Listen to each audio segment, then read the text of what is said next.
I'm Pete Kramer, the writer of the not best-selling books Chesapeake Bay Monsters and The Skyman's Legacy. The premise of this show is simple. Every week, me and my friend Chris, a former engineer and flower farmer, will be discussing the opening pages of two relatively low-profile books.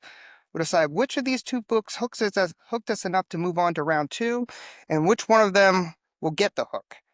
It's important to remember before we start the show that these are not book reviews. We may be dead wrong with regard to the winners we pick. The show is unscripted, but we'll be cutting and editing things to help with clarity and flow. We'll also be drinking beer because we like beer. So, if you're wondering how I picked these books, it's Yeah, basically how'd you pick these books? That's a good question. if you follow me on Twitter, I just will pick you, and you're picked, and that's it. And I will learn. I don't know these guys. They follow me on Twitter, so they got picked. So you follow me on Twitter at your own risk, because if you're an author and you follow me on Twitter, I may put you on my show to take your book apart. Or I figure with this show we'll make at least one new friend every week. The person we pick. That. Yeah. And then the other person will be disappointed. But we'll make at least one new friend every week. We're pouring some beers here because the progenitor to this show was Beer Club. Chris, do you want to talk about Beer Club a little bit? Beer Club was an awesome experiment, but as two Mid-Atlantic dads, we tended to get in trouble with Beer Club quite a bit. So we figured we needed some sort of other social aspect. So why not a book club? And of course, any good book club, it always seems like there's rosé or spicy margs. So we figured it was acceptable to at least pour beer while we're going to be discussing some books during this book battle, right? And what beer are you drinking today, Christopher? So we recently got back from Colorado Springs, so we brought back some local Four Noses Brewing Company. So I have wonderful things here. I love the children's illustration for beer. So that way I put it on the top shelf so they didn't get confused thinking it was something fun for them. But it's supposed to be a West Coast style double Indian Pale Ale. So Double Indian Pale. looking pretty good. It does look good. I like your glass. Did you get me this, by the way? Is this a Chris gift? That was from the 2012 election season. Yeah. Oh, Yep. okay. So it is a Cheers. Chris gift. I saw it and I was like, this seems like something Chris would buy me. Like, because I would not buy that for myself. So my coaster back here in view is actually the Skyman's Legacy stacked on top of Chesapeake That's a Bay great. Monsters. Yeah. That's a great. Those are great books. The If you want to buy author's a them, really cool guy. They're actually above Remarkably Bright Creatures by Shelby Van Pelt, a book I had started reading and put down, but I thought it'd be a good summer read. So there's an octopus in it, pretty cool. That cover might get you to pick it up. That's a good cover. Oh, can we see the cover? Yeah, It's and right here, man. Let's see. I think these are great covers. I think all these book covers are great. So this is hers. I think this is a great cover, and honestly, it's a bestseller, but the cover also is kind of cool. It's intriguing. Why do we have a lady staring at an octopus and bright creatures? I'm like, yeah, something's going on here. Pretty good. But then these are pretty solid too. This one, yeah, I know your description's steampunk about it, but it works. It's really good. I like it. It's kind of edgy. I like the color tones. It's cool. We might have a description in the link if I can figure out how to do that. I am drinking Bubble Dynamics Ooh, by nice. First State Brewing Company, and if you don't know, Delaware is the first state That's right. because we were just the first one that signed. I don't think it really means anything. I mean, it was just like we just signed first. It's our thing. It's our one thing that we have. That's right. One thing we have. Don't say it doesn't mean anything. Well, I mean, it's just like it's all we've got. All right, so That and Aldrey Plaza. what was that? That and Aldrey Plaza. Oh Aldrey, yeah, that's Aldrey, true. Aldrey. I thought it was Aubrey, man. It Oops. could be. It could be Audrey. I think it's. They're I'm gonna going kill back us in to the comments. the first state thing. That's all that matters. Maybe you should watch All the right. show. So, I mean, this show, the way we've decided the format's going to be is we just take 2 months to decide what book we're going to read. So what we do is we just take two books and we pit them up against each other and we read a chunk of the first little bit and see what we like and what we don't like. And then that book will move on to the next round. So we have two. This was actually pretty close. We didn't actually talk at all about the books prior to this. I mean, I actually thought they were pretty close. I do have a very clear favorite here. But the two books and I'll probably figure out a way to get them on the screen here, are Lie Lie Truth by James Cain, and the other one is The Wickedest of Things by Russell Berry. And I did have a preference, but they were a lot closer than I thought. And actually, my preference is not the one that I thought I would like more. How much did you read? I read the prologue and chapter one of one, and then the other one just jumped right into chapter one, and I read that. I mean, did you? Is that pretty much where you were, or Well, how I much did think you read? we were on our trip, so I think I read more than I probably will in the future as we go through this. Considering we're supposed to like quick snapshot, what do we think? Which one are we going to keep going for? So for Lie Lie Truth, I actually made it to the first part of chapter 5, Oh and yeah, wow! yeah, I know, right? That's the one I started with. I figured I better stop and jump into the other one. And I made it. I made it through chapter 2. So maybe more than we'll read in the future. So maybe these first couple are going to be a little bit, I don't know, lucky. Maybe I'll choose one overall because I already got started on them so much. I'm not sure. Right. So we'll So see. We'll you know see. more than me. I mean, I had some pros and cons. One of the things I didn't like about either one of them is that they make this style choice, and you can see it if you open it up. I mean, it's like it's hard for, I'll show something on the screen Okay. so everyone will know what I'm talking about. But it's like they have the paragraph, and then it's like a ch- a space, and then a paragraph, and then a space. It doesn't look like a regular. Neither, and both of them do this. Both of them did this. You know what I'm talking about at all? I was reading on like Kindle, so I don't know what Oh, format. it comes through on the Kindle. And actually, if you put Uh, it up on, you can see what I'm talking about. I mean, now I've probably ruined it for you because now you're going to notice this. But it's, can't stop staring at it. I mean, I already have a hard well, enough now I'm time. like, because I'm naturally more nitpicky, obviously. Yeah. But it was like you have the chunk, and then you have the space, and then another chunk. I mean, let me ask you this: did you have a favorite of the two that you definitely thought you liked more than the other? I think the pretense of knowing I was going to choose one of these two that I'd potentially keep reading, I did pick one that I would keep reading. But it's kind of funny because I think I criticized that one the most as I was trying to as I was reading it, knowing we were going to do this, thinking about, what is the writing style like?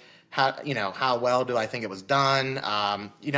I guess I don't know if you've said this, but like these books are not like instant New York Times bestsellers, right? You're picking books of like newer authors, or maybe they've been around for a while, but like Yeah, we're picking newer guys. I mean, I think Lie Lie Truth. I think that one has like 1,000 reviews, and the okay, other one I think has. I actually wrote it down 66 reviews. all So right, they have not yet reached you know the Twilight stratosphere. They're yeah. So I think knowing that going in, it was like, all right, was I sensitive to that knowledge? Like, like critiquing them harder. But maybe that's the importance of a review and like what we're doing here, because it's like if somebody said, hey, if you want to read this like murder mystery book, here it is, and I take their review, their recommendation for it, and I jump in, and they said it was good, I'll trust it's good, and I might not critique it. I'll just read it and see if I enjoy it.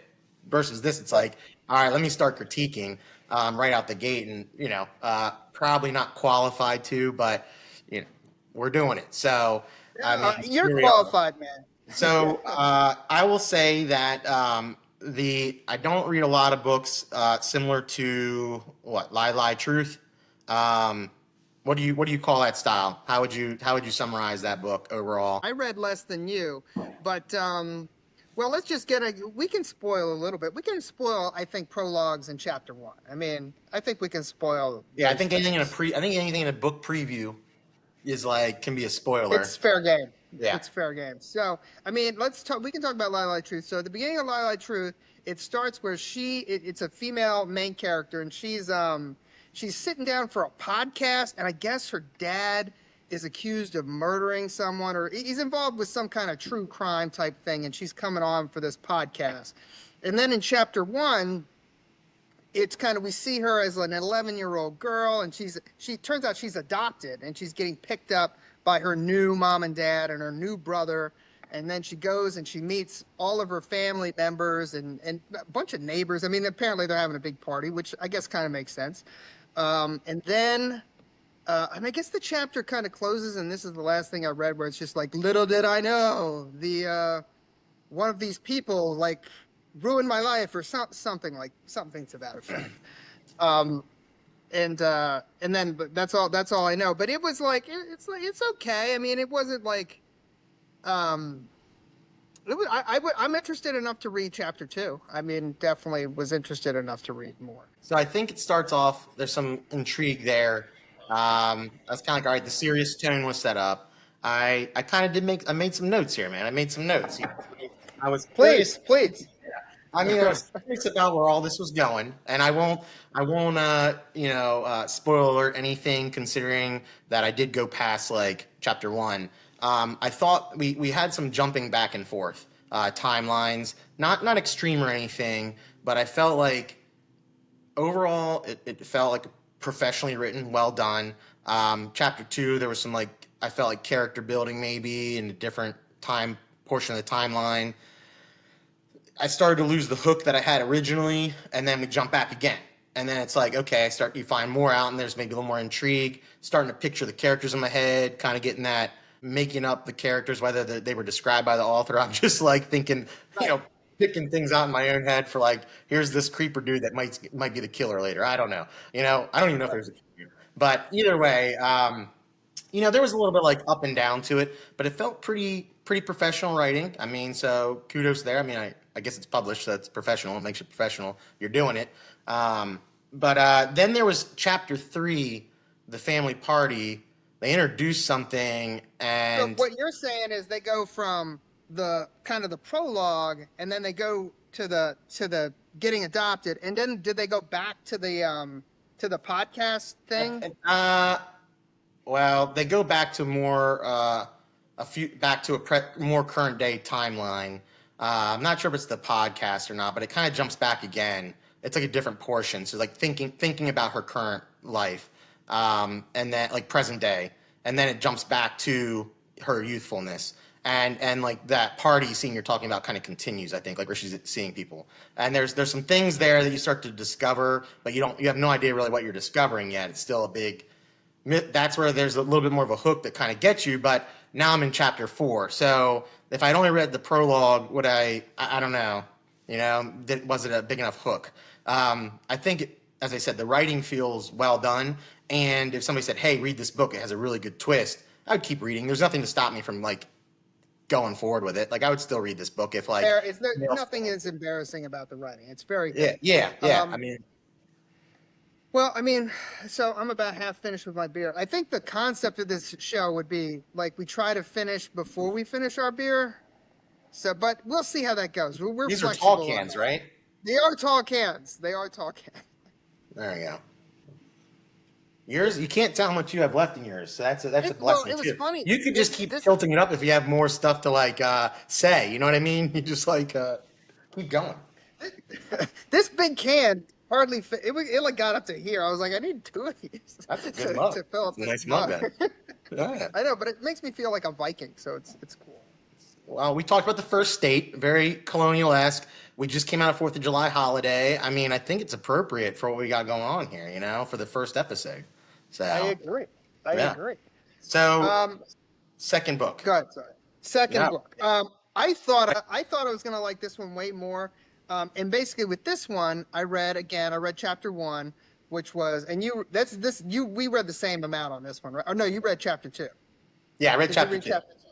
Okay, so I only read chapter one, but so in chapter one, we've got this video game designer guy, and he's like playing this game, and he's kind of a dick, I guess, is kind of his thing. He's kind of a dick. He wants his video game to be accurate or something to like Definitely this real perfection. world. Like Yeah, he wants perfection. perfection. But it's also a video game, and the designers are like, hey man, it's just a shooter. Let's just have a bunch of zombies or whatever it is in the game. They're like, okay, let's have tanks and grenades and all this stuff. And he's like, no, it's got to be accurate. It has to be accurate. Um, and then his hot new boss comes in and wants to take him out to lunch. Like that's chapter one. So it actually there's not really a lot that happens in chapter one, really. I mean, I assume in chapter two, they're gonna like the plot is gonna happen. She's gonna be like, yes, we are going to be whatever is happening. I mean, I don't know. I didn't read chapter two. You didn't read I chapter assume two. at this lunch.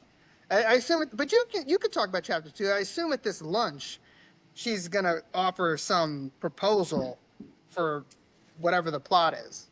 Yeah. Well, first thing, this is the out of the two, this is the one that I thought I could criticize most. I And didn't like this one as much either, I for sure. I feel like there was a lot of like metaphors, similes that were like o- over the top, maybe. And I don't know if that was like trying to hook it. If it was just the writing style of the author, not sure. But like it starts off and it's like my body was squished like bolognese, and I'm like, okay, I remember that line too. like it's like the first few lines, and I'm like, I also thought, because I didn't read what it was about, I just jumped right in. I Right. was like, what is this, the Tom Cruise movie where he kind of keeps repeating the future, War of Tomorrow. I don't know if that's what it was called, War of Yeah. Tomorrow, but like, it's like, and then I realized, like, get a little further, he's testing his video game, but like there's another one's like, the root canal. This day is worse than a root canal, da, da, da, and it just kind of keeps going throughout. And so I felt like it stuck with me. So maybe maybe that's the part, like it's got you talking about it, and it has you kind of Oh, thinking you about it. remember the bolognese? Yeah. Yeah, and, so maybe it worked. Maybe it worked, but I felt like the other book had a more maybe it was Streamlined. the tone of the book was supposed to be more serious with the theme, and not that this one's not serious, but maybe there's a little bit more playfulness. Maybe he's trying to get a more youthful audience to read it. I almost felt like when I started reading it, I was like, is this guy an ex video game nerd, and he just decided to start writing books, and this is the kind of way he's thinking, like maybe he'll start describing the girl like the hot boss thing, and its own like, well, look at some nerdum going on, and maybe that's a good thing. I don't know. I mean, nerd out on it.